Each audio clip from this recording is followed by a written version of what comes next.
Hello everyone and welcome to GSMCT. Today we'll be doing the recap and review of episode 8 of The Rings of Power. Now in the beginning of this episode, it started calmly with the rain and we can see the stranger, taking shelter and also later on sitting down and just thinking about Nori while he was holding the apple that Nori gave him before he left.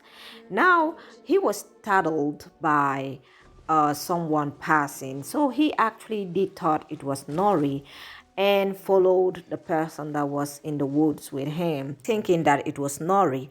When he came closer, it was actually the dweller actually disguising herself as Nori to draw the stranger close to her. Now, with that being said, these three women actually told him that it was Sauron. Tulil men noritas. Heru Sauron. Which was a surprise to me. I'm pretty sure a lot of viewers were very surprised that he would be Sauron. I would say I almost cried because I know the character of Sauron and what he stands for. Now, in this next scene, we see Galadriel and wounded Halbrand, riding towards Lindor. In the last episode, he was badly wounded and needed elven medicine, as Galadriel said. So while they were riding towards Lindor, we get into the next clip. So we move into, Halbrand and Celebrimbor having a discussion. Gil-galad arrives tomorrow, expecting to be presented with a means of saving all Elvendom. And we have none. So while they were talking, Galadriel and Halbrand arrived, which Elrond was quite, surprised that Galadriel returned. So Galadriel asked Celebrimbor if he could heal Halbrand's wound. King of the Southlands, how is it your path crossed with his? How is it you are here? I leapt from that ship because I believed in my heart I was not yet worthy of it. Elrond apologized to Galadriel for sending her in the ship, and Galadriel saying it was okay and she didn't feel like her mission was fulfilled. So in the next scene, we see, Halbrand, stumbling and walking around Celebrimbor's workshop. What is this place? This was the workshop of Celebrimbor. Celebrimbor. The master I apprenticed to used to speak of the wonders of your craft. I never dreamed I'd ever get the chance to see them in person. So Halbrand actually brought a solution on, if you remember, the rock that they took from the dwarf lands, and he actually said they should amplify it, which was a good idea. So we're gonna move on into the next clip. So we cut to Numenor, where we saw Arian and Pharazôn telling them that they have to make an artwork of the king, and telling them in the coming days each of them will be granted an audience with the king. So know this, if the old ways of our people are not soon restored, our island will fall. So we're gonna just move into the next scene. So in the next scene, we see the Elven King actually talking about how they do not have, the solution of preserving the elves. So Celebrimbor did suggested that the stone be put in a crown. With that being said, the Elven King was not really happy. He said they needed the solution now. And later on, we went to the next scene where we saw him and Halbrand talking, and Halbrand asking for more time and create a solution to the Elven problem. So which the king actually granted them. So we'll move into the workshop of Celebrimbor and Halbrand also being there. Galadriel was just watching, and I sensed that Galadriel actually felt something wrong with Halbrand in some way. I need royal lineages, bloodlines, anything you can find on the Southlands. I shall have to scour the catacombs for that information. 3 weeks. Go. Speak of this to no one. So in the next scene, we see, Galadriel and Halbrand actually thanking her for saving his life.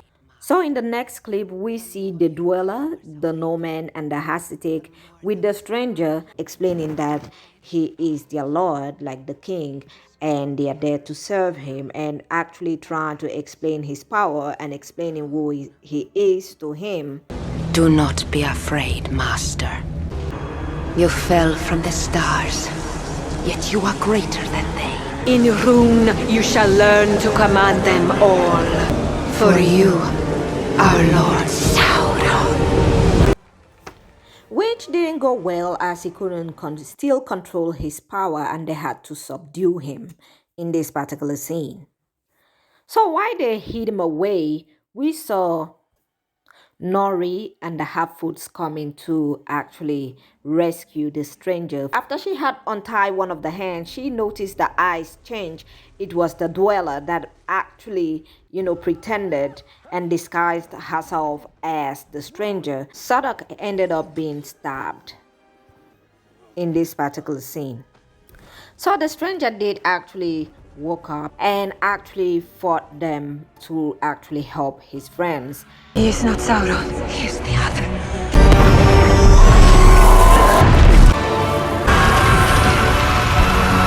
So in this next clip, we see, Captain Eladil and Queen Regent having a discussion and him saying he purposely picked Galadriel, rescued her. But he also had doubt. He also almost regret actually doing that because he feels like if he had not rescued Galadriel, they wouldn't have gone to Middle Earth and he possibly wouldn't have, lost his son. So in the next scene, we move on to Calabrimbor's workshop where Halbrand, Galadriel, and Elrod were there. Supposing we've been using too much force. Meaning that the metals shouldn't be forced to join, but more drawn or coaxed. Quickly, dismantle this. We start again. So in the same scene, we see Galadriel getting the information about the Southland and Halbrand being consigned, and he later on follows her. Galadriel now find out that there is no king of Southland, that the last, king of Southlands had died. Tell me who you are. There is no king of the Southlands. The last man to bear your crest died over 1,000 years ago. Tell me your name. I have been awake since before the breaking of the first silence. I have had many names. You fought so hard to complete the task that I could not. My task was to ensure peace. My brother is dead. Because of you. Galadriel! Look at me! If ever I was to be forgiven, then I had to heal everything that I had helped ruin. After our victory, you said that whatever I'd done before, I could be free of it You now. deceived me. I told you the truth. I told you that I had done evil and you did not care. So Sauron told her that he could make her his queen. I mean, it was tempting. But Galadriel refused, which later on she was put back in the sea where she drowned, but later on was found by Elrod and she asked where they first met. So in Calabrimbor's workshop, we see Galadriel suggesting in the next scene about creating 3 crowns because 1 will corrupt, 2 would divide, and 3 is balance, which they actually finally goes with that particular option. So we're gonna move on to the next clip because this is getting long. So we go back to the Half-Foot and the stranger, and in this particular scene, we see them coming together. They had to move on, and they actually, Nori's parents actually did bid her farewell, saying that she has a bigger plan and a bigger future, so she has to go with the stranger. And I think it was the best decision that the Half-Foots actually made. So we move on to the next scene. Elrod later on found out that there is no king of the Southlands. he found the script where the bloodline of the Southland's king and how it ended, that Halbrand was not the king. And so I think that something tells him that that person that came there was Sauron. So at the ending of this particular episode, we saw Sauron go back to Middle Earth. Now, with that being said, I am quite excited in seeing the next episode. With that being said, I'm gonna say this: please like and subscribe, and I will see you all on the next one. Have a great day and goodbye.